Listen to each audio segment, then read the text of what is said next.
부처님은 법화경 관세음보살 보문품에서 혹조 황난고하야 임형욕 수종이라도 혹은 어떤 사람이 국법을 어겨서 사형을 당할 지경이 있단 말이요. 목숨이 그냥 딸랑딸랑 하는 그 찰나에 있다 하더라도 연피 관음력 하면은 도심 단간계 하리라 그랬어요. 관세음보살을 간절하게 부르면은 칼날이 얼마 있지 않아서 조각조각 나버린다 그랬단 말이에요. 사형을 면할 수 있다라고 하는 얘기요. 또 어떤 사람이 감옥에 갇혀서 손발이 수갑에 채졌다 하더라도 관세음보살을 간절하게 부르면 바로 그 감옥에서 헤어남을 얻는다고 했습니다.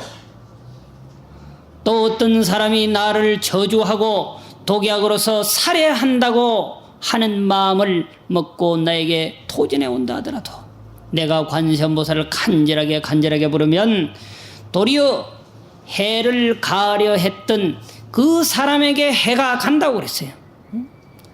마치 하늘을 향해서 침을 뱉으면 도리어 자기 얼굴에 떨어지는 것과 같이 당신을 해하려고 했던 그 사람이 도리어 해를 입는다 그랬단 말이에요. 그런데 우리는 이런 얘기, 이런 말씀을 들으면서도 그렇게 간절하게 못해. 이걸 믿지 않기 때문에 그렇거든. 기도는 첫째 조건이 믿음이 성행돼야 돼요. 믿음이 없는 기도는 다리 없는 속과 같고 한 다리로 걷는 사람과 같단 말이에요. 절름발이와 같다 이 말이에요. 그래서 부처님은 화엄경에서 신이 도운 공덕묘요 장양일체 제선법이라고 해서 믿음이라고 하는 것은 도의 근본이 된다 이 말이에요. 또 믿음이라고 하는 것은 모든 착한 법을 만들어내는 근원이 된다고 해서 그리고 믿음이라고 하는 것은 필경에 성불에 이르게 하는 길이라 그랬습니다. 이런 말씀을 듣고도 관음경의 보문품에 이러한 관세음보살의 위실력에 대한 말씀을 듣고도 믿지 않는단 말이에요. 믿지 않으니까 간절한 기도가 될 수가 없는 것입니다. 고인의 말씀에 허기이청이라고 하는 말이 있어요. 허기이청이라고 하는 말은 자기를 버리고 다른 사람의 말씀에 기울인다는 말인데, 자기를 드러내고서는 절대로 뭐가 안 된다는 거야. 자기를 죽이고 이러한 부처님의 말씀을 믿고서 하면 된다 이 말이에요. 자기가 자기 가슴 속에 가득 차 있으니까 절대로 기도가 되어지지 않습니다. 자기를 완전히 내려놓은 상태에서 기도를 해야 돼요. 그래야 믿음이 솟아나거든. 스님이 기도를 열심히 하는데 아이고 저 스님은 이 스님보다 기도가 뭐 잘못되고 이 스님 뭐 기도하면 내 기도 소원 성취되겠나 이런 생각들은 아이고 사리암 가니까 기도가 잘 된다 하던데 소원 성취가 된다 하던데 그런 생각 와서 하면서도 그런 생각 아이고 갓바위는 가면 소원 성취 하나 더 시켜준다던데 하고 그런 생각 기도가 안 되는 거죠. 그게 안 되는 사람이 그런 생각이 많은 거예요. 그리고 재정적 능력이 있다고 그냥 돈 얼마 턱 절에 갖다 놓고 스님한테 갖다 드리고 자기는 딴 점 피고 있다 이 말. 그러면 그게 소원 성취가 되겠나? 안 되는 겁니다. 기도하시는 거 보면은 80%는 기도하는 법사가 가지고 가는 게 그 당연한 거요. 여러분들이 기도 법사 스님만큼 기도를 해보세요. 소원 성취가 멀지 않지. 그렇게 못하지 않습니까? 그런데 생명과도 바꿀 만한 소원 성취를 어떻게 하겠냔 말이요. 불법문 중에 대도인이 많다 하더라도 성녀의 숫자에 비하면 그렇게 많은 게 아니에요. 불교 신자 중에 소원 성취를 한 사람이 엄청나다 하더라도 불교 신자에 비하면 그 많은 게 아니에요. 왜? 그만큼 간절하게 간단 없이 기도하고 정진하는 사람이 없다라고 하는 얘기거든. 하면 된단 말이야. 부르면 관세음보살은 여러분들의 소리에 응해줍니다. 필경에 여러분들의 소원을 성취케 해줍니다. 옛날에 일찍이 남편과 사별을 하고 외아들과 살아가는 한 어머님이 계셨습니다. 유일한 낙은 아들이 둘이 있는 것도 아니고 또 딸이 있는 것도 아니고 아들 하나니까 그놈이 잘하고 그놈이 재롱을 떨고 그놈이 걸어가고 그놈이 하는 것만 보면 그냥 어머니는 무엇이든지 흡족한 것입니다. 제가 법문을 할 때 가끔 말씀을 드리는 것인데 아이가 문을 잠그고 옷을 갈아입는다. 목욕탕에 들어갔을 때 어머니가 등을 씻겨주겠다, 샤워를 시켜주겠다 하고 그러면 문 탁 닫고 잠그면 그땐 끝난 거라고 생각하시면 그게 아주 맞을 겁니다. 응? 어머니는 보기만 해도 좋은데 아이는 생각이 있잖아요. 여러분들도 그랬지 않습니까? 아, 내가 다 알아서 할 건데 어머님이 아버님은 무슨 간섭이냔 말이야. 응? 여러분들의 아들도 그러고 있을 것이고 그런 시절을 지났을 수도 있는데 그럴 때쯤 되면 여러분들은 생각을 달리 해야 되는 거예요. 태어났으면 죽는 것이고 만났으면 이별하는 것입니다. 아들, 딸로 와서도 이별하는 거예요. 그럼에도 불구하고 어머니는 아버지는 그 아들에게 매달려서 그 애착을 버리지 못하고 꽁무니만 절절절절 따라다닌단 말이에요. 이미 떠나감을 예시하고 있잖아요. 가장 먼저 떠나감을 예시하는 것이 방금 제가 말씀드린 거예요. 옷을 갈아입혀주면 고추 내놓고 그냥 잘 또 응하더니 어느 날 문 탁 닫고란 말이야. 내가 갈아입을 수 있어요. 샤워시켜주면 어머니가 샤워시켜주는 게 그렇게 좋다고 하더니 문 탁 닫고 저 혼자 씻을 수 있어요. 이렇게 되면 회자정리라 만났으면 이별한다라고 하는 도리를 그때 깨달아야 돼. 그러지도 못하고 그냥 어머니만 보고 웃고 다녀왔습니다 하니까 자기 곁에 있는 줄 아는데 그때부터는 그런 사건이 벌어지고 난 이후부터는 그게 건성입니다. 그러다가 중학교를 가보세요. 친구가 생겨요. 고등학교를 가보세요. 60%는 친구와 학교에서 살고 40%도 못 살 걸 부모와 같이 대학교 가보라고 어디 같이 좀 가자고 하면은 자기 시간이 다 있어. 응? 스케줄을 아주 그냥 막 줄줄이 잡아놔. 부모보다 더 바빠. 응? 회자 정리의 도리를 그때 이미 깨달아야 되는데 이미 예시했음에도 불구하고 모른단 말이에요. 염라노자는 죽음을 우리에게 수없이 예시하고 있는데 우리는 그걸 못 알아차린단 말이에요. 친구가 와서 아이고 너 10년 전이라 지금은 얼굴이 그대로다. 그거 믿으면 안 되는 거예요. 어떻게 해서 10년 전하고 10년 후가 같냔 말이야. 염라노자가 이미 10년 전과 10년 뒤가 다름을 보여주고 있는 거예요. 10년만큼 죽었다. 응? 그런데도 우리는 아이고 내가 이렇게 빨리 죽어가는가. 앞으로 10년만 더 살 수 있으면 사회를 위해서 이 법연사를 위해서 헌신의 힘을 기울일 텐데 늦어서 지금부터 하라고. 여러분들이 거울을 보면 알잖아요. 어떻게 해서 10년 전과 10년 후 지금이 같습니까? 쭈그러져도 한참 쭈그러졌고 머리를 봐도 생 것이 몇 가닥은 아니라 몇십 가닥은 더 늘었고 그것이 염라노자가 우리에게 죽음은 가까이 왔느니라 가까이 왔느니라 하고 수없이 예시하고 있음을 점지해야 되는 것입니다. 이 외아들을 둔 어머니가 하는 것만 보면 좋아 보이잖아요. 특히 아들 하나밖에 없으니까 그러다 보니까 아들을 위해서라면 어떠한 고통도 감내하고 살아왔다고. 근데 고등학교를 탁 들어갔어요. 그런데 어느 날 보니까 이놈이 좀 달라진 거야. 이미 달라질 조짐을 아까 그때 보였는데 어머니는 몰랐지. 근데 이놈이 돈도 훔쳐가서는 몇 날 며칠이고 외박하고 들어오지도 않고 말이야. 지금 이제 고등학교의 한 실태를 얘기하는 것처럼 들릴 것입니다. 그래요? 그러고는 좀 지나니까 친구하고 싸움받기를 해가지고서 경찰서에서 전화가 왔는데 와보라고 하지를 않단 말이야. 갈수록 태산이야. 모든 게 이제 뭐 역길로 나가는 거예요. 역길로. 순도로 가는 게 있지 아니고 역도로 나가는 거예요.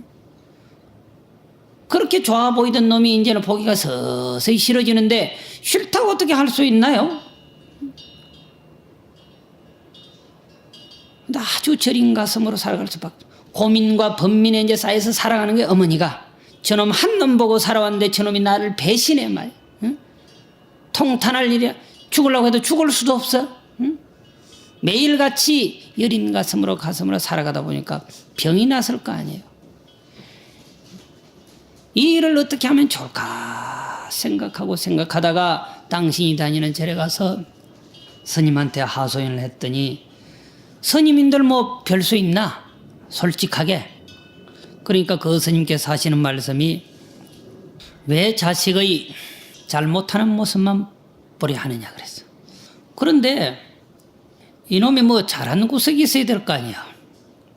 아무리 봐도 잘한 구석이 없으니까 고민과 번민을 할 수밖에 없는데 스님께서 하시는 말씀이 이놈 잘한 것만 꼭 기록을 해서 칭찬하는 일기를 쓰라고 그랬어요. 그 스님. 요새 남을 칭찬합시다. 응? 그러듯이 쓰려고 해도 하루 이틀을 고민을 해도 이놈이 맨날 사고만 치고 오는데 응? 뭘 쓰냐 이 말이야. 응? 3일째가 뚝 됐어요. 3일째가 됐는데 이제 쓰긴 써야 되겠어요. 써야 되겠는데 고민을 하고 번민을 하고 밤늦게까지 있는데 이놈이 문을 휙 열고 이제 들어오는 거예요. 그런데 보니까 술이 만취돼가지고 말이요. 응? 말 한마디도 없이 자기 방으로 문을 콕 닫고 들어가는 거라. 얼큰이 이거다 생각한 거예요. 아, 그래도 오늘은 술이 만취했어도 우리 집에 들어왔다.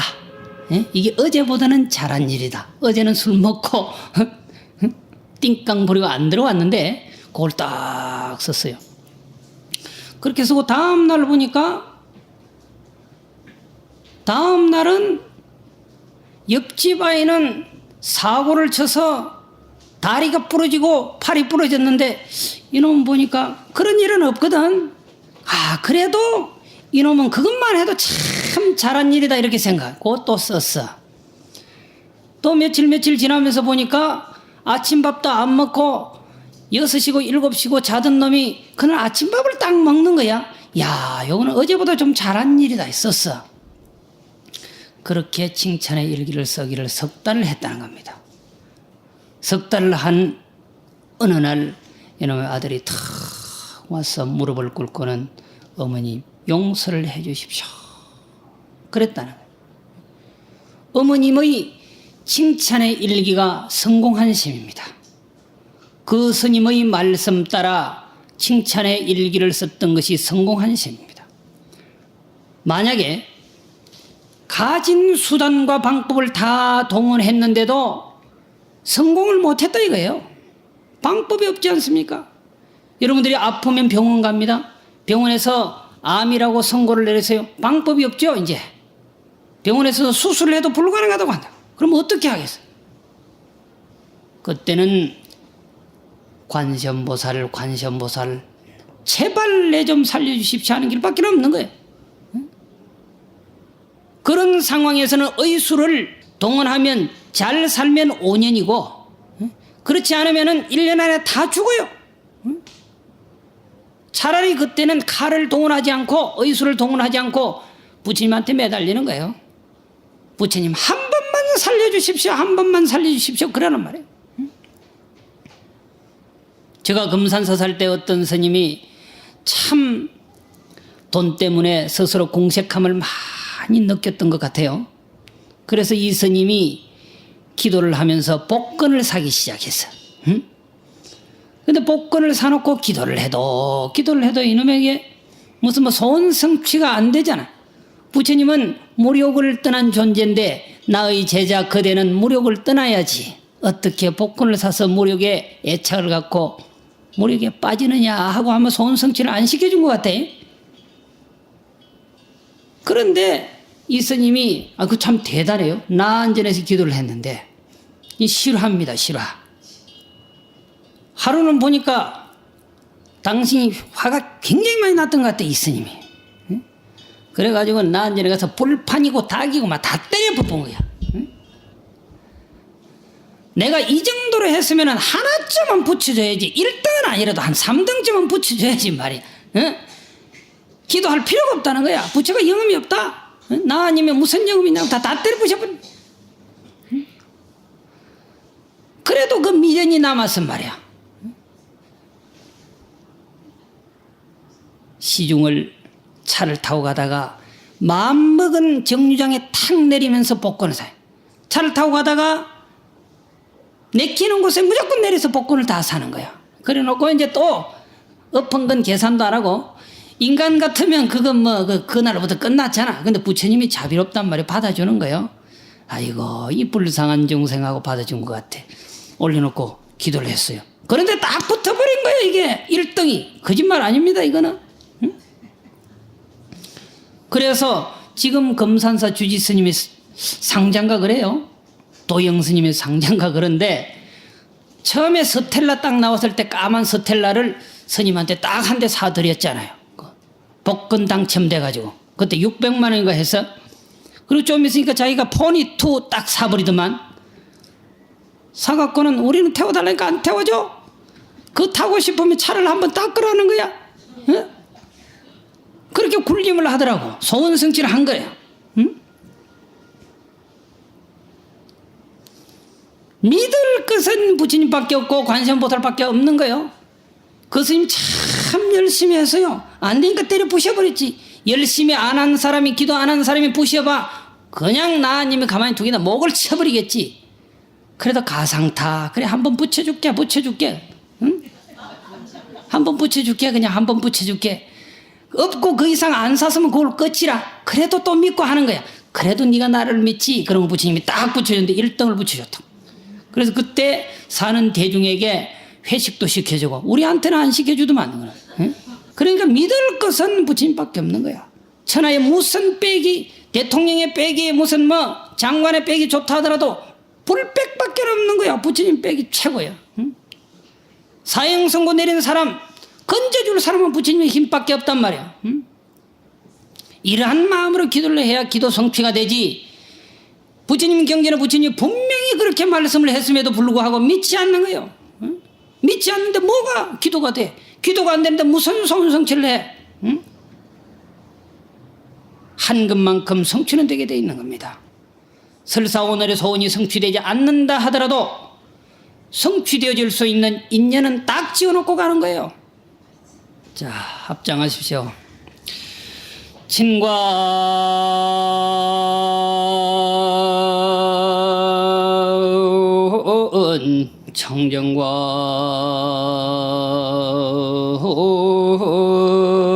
청정관하며 광대위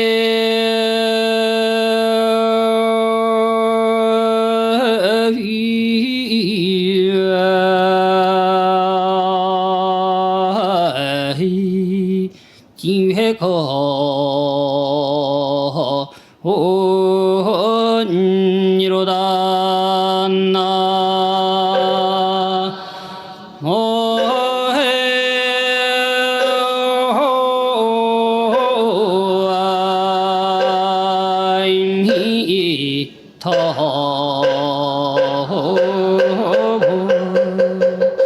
비광업처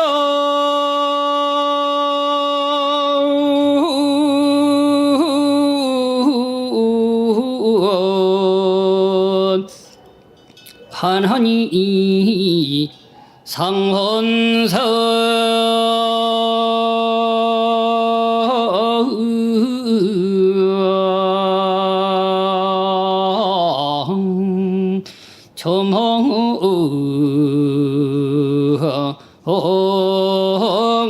정할지라 나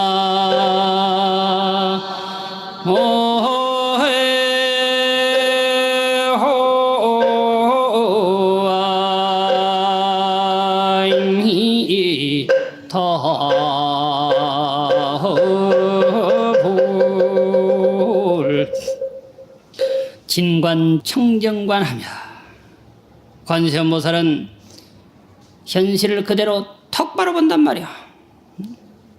이권에 관계되어져서 중생을 바라보고 사회를 바라보는 것이 아니라 그대로 본다 이 말이야. 권력층에 있는 사람들은 다른 권력을 동원하면 해결이 되고 돈을 동원하면 해결이 되는데 관세음보살은 거기에는 응하지 않아.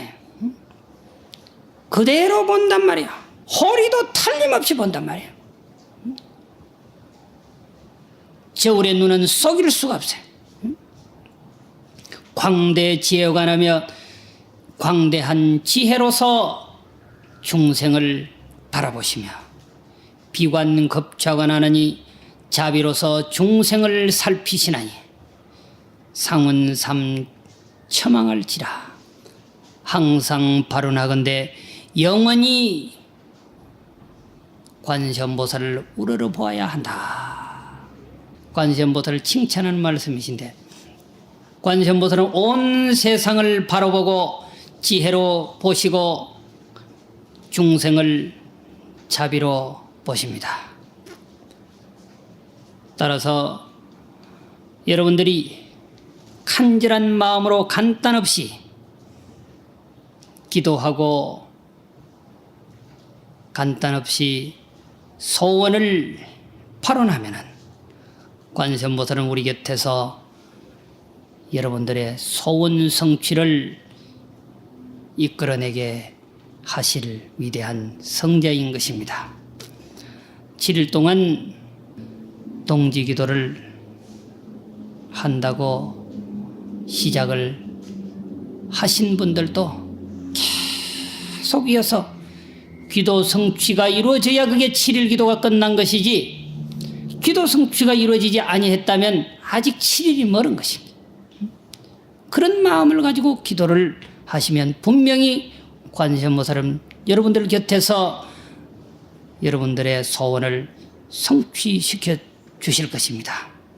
기도는 불가능을 가능케 하는 유일한 길이다라고 하는 말씀을 드리면서 제 법문을 마치도록 하겠습니다.